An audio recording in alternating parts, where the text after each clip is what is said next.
So the topic is search and Pure, and we've been working with a customer over the past months on building a Gen AI-powered search capability for Pure, specifically for the Pure portal, although it's not embedded in the Pure portal.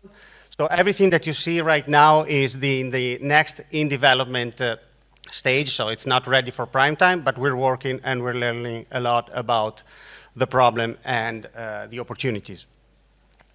So search in the generative AI era, we're all used to that now, and so we know that when you use AI search capability and you're interacting with the system in a conversational manner, you're talking to the system and you expect the system to understand your language and to reply back in the same language. But still, you want the information that you get to be relevant, to be accurate, to be comprehensive, and most importantly, in the AI era, you want safety around that. And for us, particularly, it's relevant because unlike Scopus AI that you see there in the screenshot, this is not an AI capability that we built on top of our data. We're doing it on top of your data, and therefore the security and safety aspect is even more important, and we went through a lot of scrutiny internally also because of that.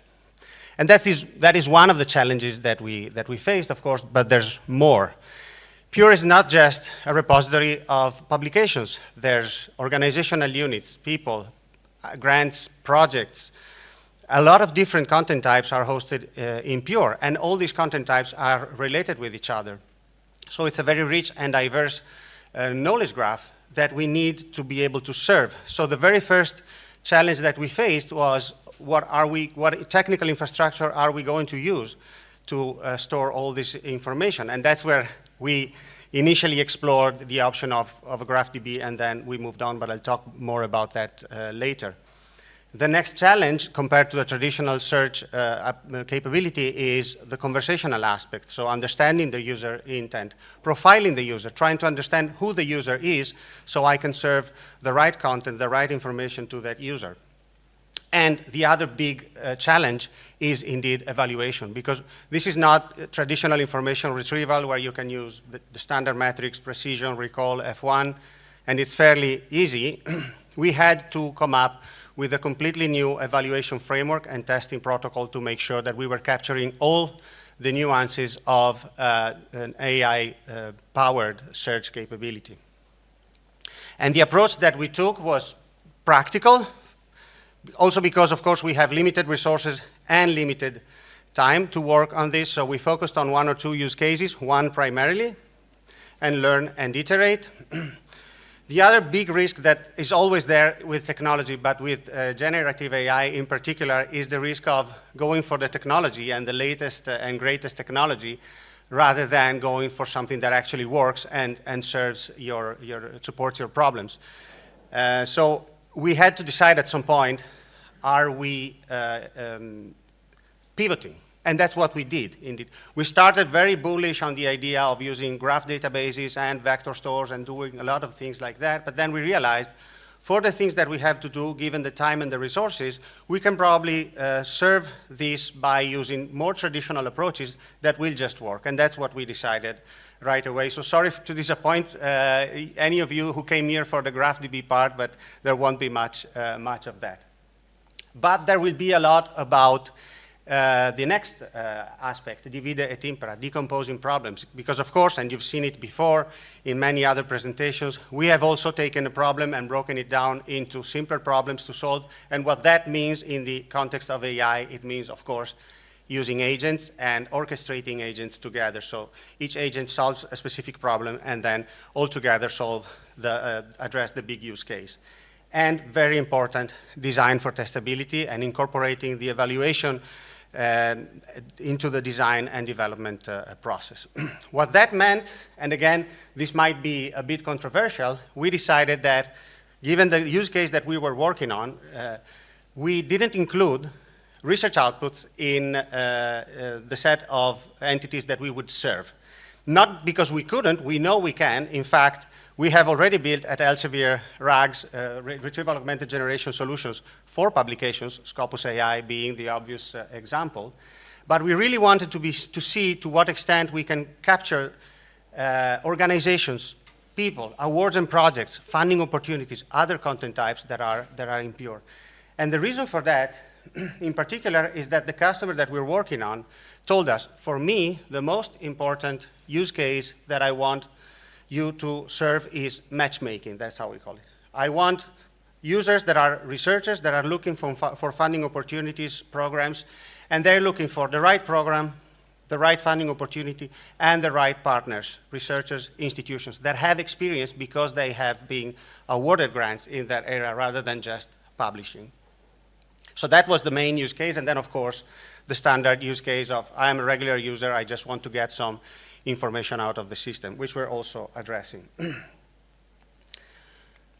This is the main diagram of the solution, and you will see here a lot of similarities with other solutions, in particular the presentation that Vanaruk gave yesterday of the solution that Mahidol University is building. He explained very much in detail what a RAG solution is, so I won't go into the details of the chunking and calculating the embeddings, all of that.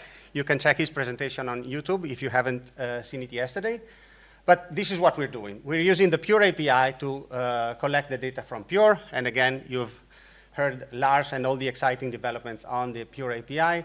We're doing some pre-processing of the data, and I'll explain a bit more what we mean by that. And then we feed this information into the RAG application, which is essentially the vector store and then all the agentic framework on top of it.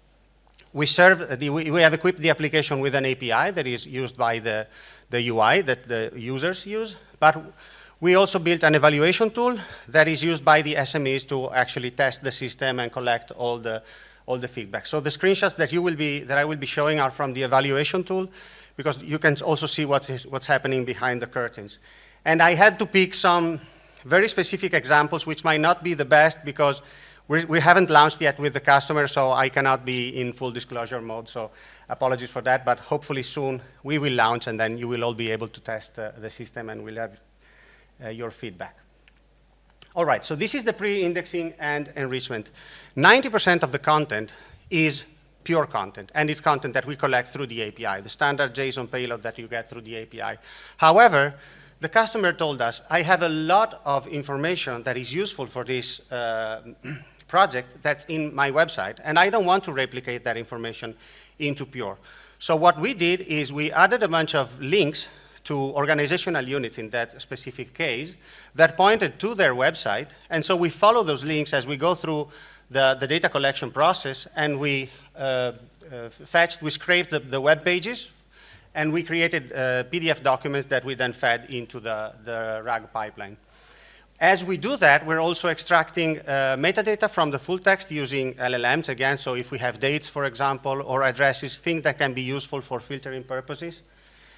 And because we now have multiple documents that refer to the same entity in Pure, and when you get the result and you get your citation, you want to actually see the entity in Pure, we created an entity profile that aggregates all the information coming from Pure and the website so that we can actually generate the links correctly. The RAG application, again, is based on agents. So we have 3 main agents. And every agent is, again, composed of other agents in subgraphs. The background agent is all the time processing the information coming from the user and creating a user profile. When we spoke with the customer about the use cases, with the matchmaking in particular, we found out that we need to know if the person that is interacting with the system is a graduate student, a PhD student, is it an early career research, has been awarded grants before, what's the domain? There's a number of things that we need to know in order to provide relevant information.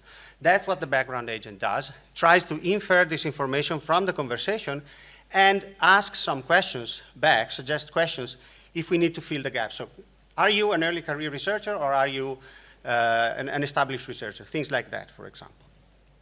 The metadata filter agent is the agent that is translating the natural language questions that the customer, the user asks into queries that will then be run against the knowledge base. Again, this is search. So we're not asking the LLM to make any information up based on its knowledge. Every information that is provided must be grounded into the facts, and the facts are our knowledge base, the information that we store, which is essentially pure.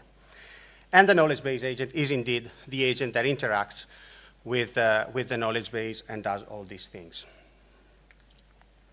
So this is the metadata filter agent. Again, you can see it's a graph of agents, and every agent does very simple things. There is an agent, for example, that is constantly trying to understand whether the next question is a genuinely new question, is part of a previous conversation, is it part of a previous conversation but we're moving somewhere else.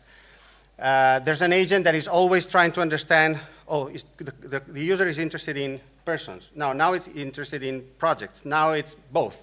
So it's trying to understand what is the entity that should be searched for. And then we have other domains, other dimensions that are relevant, like what's the subject area, for example, what's the domain, what's the timeline, what's the geography, because geography is particularly important in this case. The system must be able to answer geography questions as well. And all these agents act together to generate essentially the main query for the system. The knowledge base agent also does a number of things. The first thing that it does is putting guardrails around the system.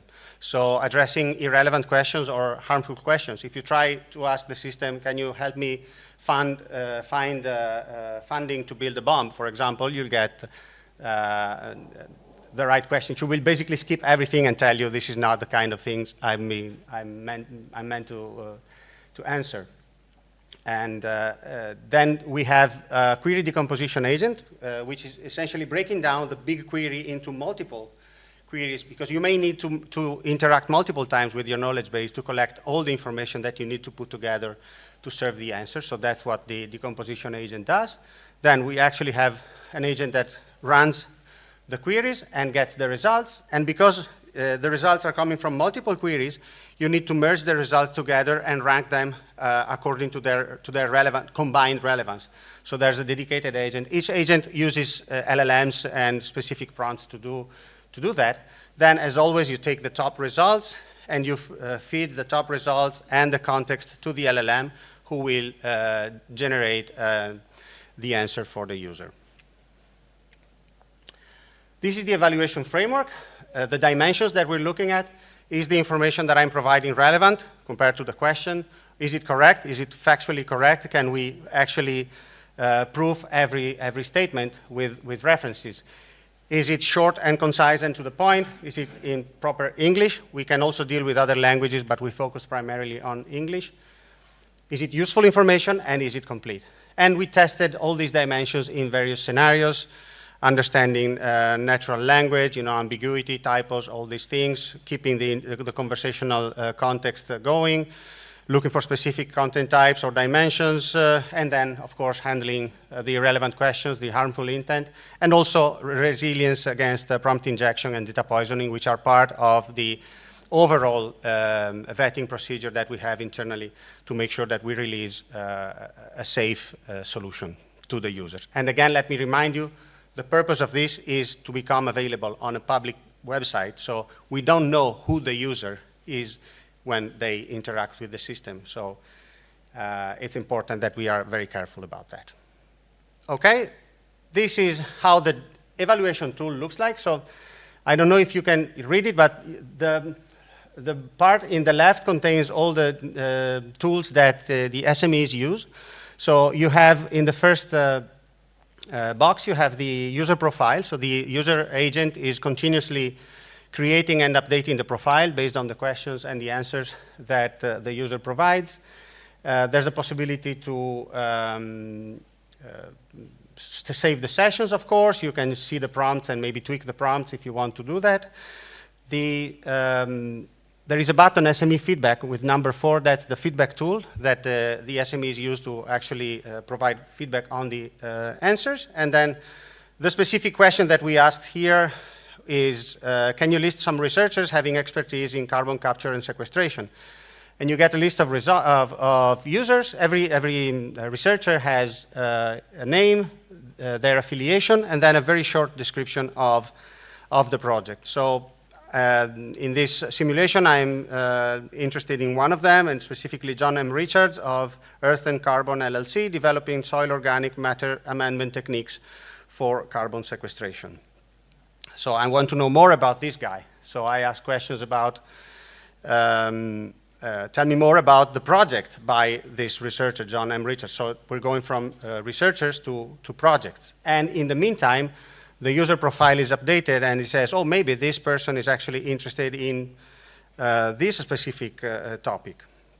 And as you can see, there's a short description of the project, and it's summarized to make it easy to read, the key objectives, the expected impact of the project, and then you have the details like the amount of funding, the start and end date, where the research is taking place, and some additional follow-up questions that are suggested.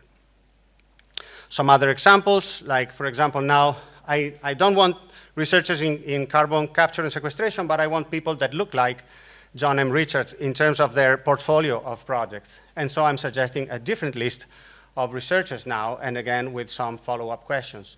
Or I can simulate a more complex type of interaction where we're asking something more complex, and now I will have to put my glasses on, like projects in the state of California focused on disaster prevention awarded to companies include only projects with an amount equal to or greater than $500,000, list the project title, company name, and principal investigator, location, project start and end dates, and the amount, and list the projects by in decreasing order of amount, and the system luckily provides the information, and the prompt is interpreted correctly, and it serves the results. This is more similar to a traditional search, filtering, ordering paradigm. We can see that it can also do this.